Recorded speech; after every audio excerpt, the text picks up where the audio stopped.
মানে ভাবুন তো একবার, ক্রিপ্টোর জগতে এখন 10,000-এরও বেশি কারেন্সি। অস্থির ব্যাপার, তাই না?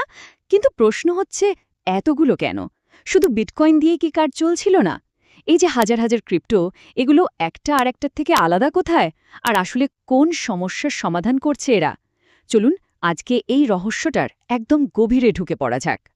হ্যাঁ, সংখ্যাটা একদম ঠিক। 10,000-এরও বেশি। এই বিশাল সংখ্যাটা দেখলে যে কারোরই মাথা ঘুরে যেতে পারে। আর মনে প্রশ্ন আসাটাও খুব স্বাভাবিক যে আসলে এত ক্রিপ্টোর দরকারটা কি?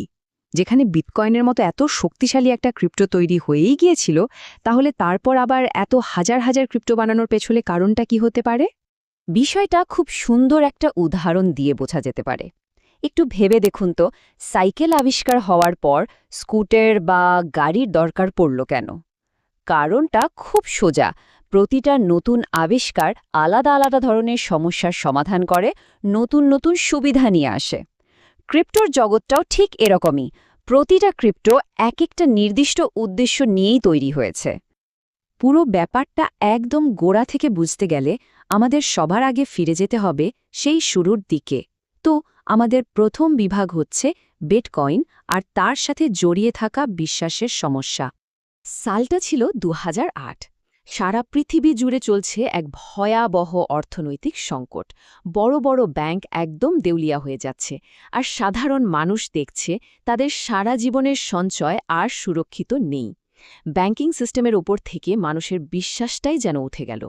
আর ঠিক এই সময়ে 2009 সালে সাতোশি নাকামোতো নামে এক রহস্যময় ব্যক্তি বা গোষ্ঠী নিয়ে এলেন বিটকয়েন।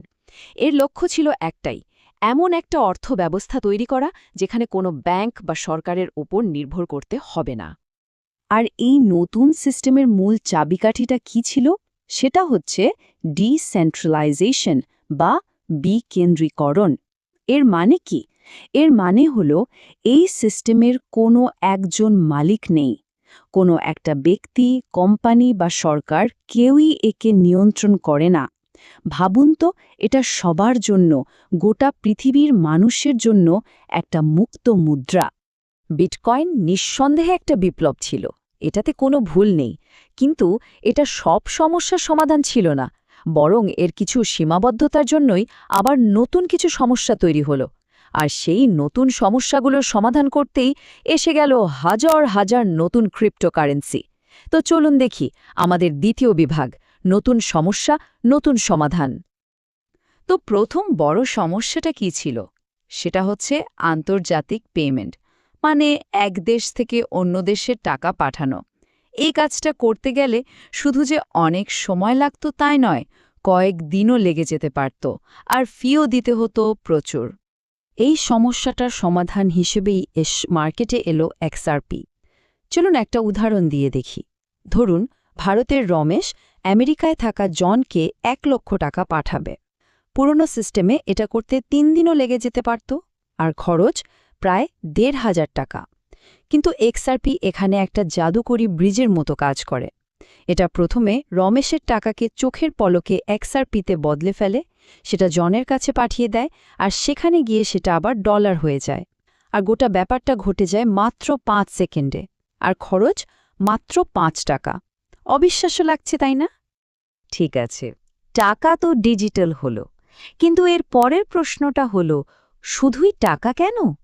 আমাদের জীবনের আরও অনেক কিছু, যেমন ধরুন আইনি চুক্তিগুলো, সেগুলোকে কি ডিজিটাল করা যায় না? এই একটা প্রশ্নই কিন্তু ক্রিপ্টো জগতের পরবর্তী বিবর্তনের দরজাটা খুলে দিল। আর এই ভাবনারই ফসল হচ্ছে ইথেরিয়াম আর এর স্মার্ট কন্ট্রাক্ট। পুরনো দিনের চুক্তির কথা একটু ভাবুন, উকিল, পাহাড় সমান কাগজপত্র, আর শৈশবদের কি ঝামেলা, সময় আর টাকা দুটোই নষ্ট। অন্যদিকে স্মার্ট কন্ট্রাক্ট কি?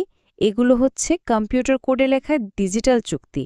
এখানে কিছু শর্ত দেওয়া থাকে, আর যখনই সেগুলো পূরণ হয় চুক্তিটা আপনা আপনি কাজ করা শুরু করে দেয়, কোনো মানুষের দরকারই পড়ে না। একটা দারুণ উদাহরণ দেওয়া যাক। ধরা যাক স্মার্ট কন্ট্রাক্ট দিয়ে একটা ফ্লাইট ডিলে ইন্স্যুরেন্স কেনা হলো।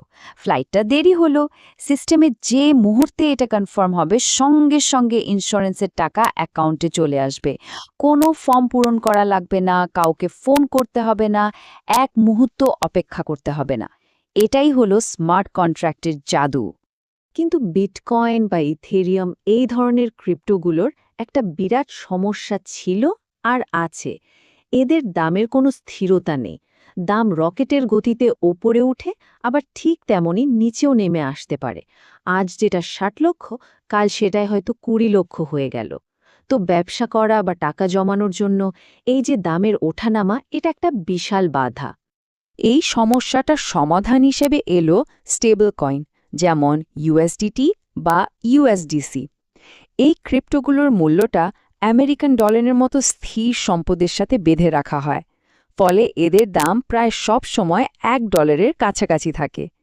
একে ক্রিপ্টো জগতের একটা ডিজিটাল লকার ভাবতে পারেন, যেখানে টাকার মূল্য কমে যাওয়ার ভয় ছাড়াই সঞ্চয় নিরাপদে রাখা যায়। এদিকে ইথিরিয়ামের জনপ্রিয়তা যতই বাড়তে লাগল, আরেকটা নতুন সমস্যা মাথাচাড়া দিয়ে উঠল। নেটওয়ার্কটা হয়ে গেল ভীষণ ধীর, আর লেনদেনের ফি, যাকে বলা হয় গ্যাস ফি, সেটা হু হু করে বাড়তে শুরু করল। ব্যাপারটা এমন দাঁড়িয়েছিল যে, ধরেন ৫ টাকার একটা বিস্কুট অনলাইনে কিনতে গিয়ে ২০০ টাকা ডেলিভারি চার্জ দিতে হচ্ছে। হাস্যকর ব্যাপার, তাই না? এই সমস্যারও একটা সমাধান এলো।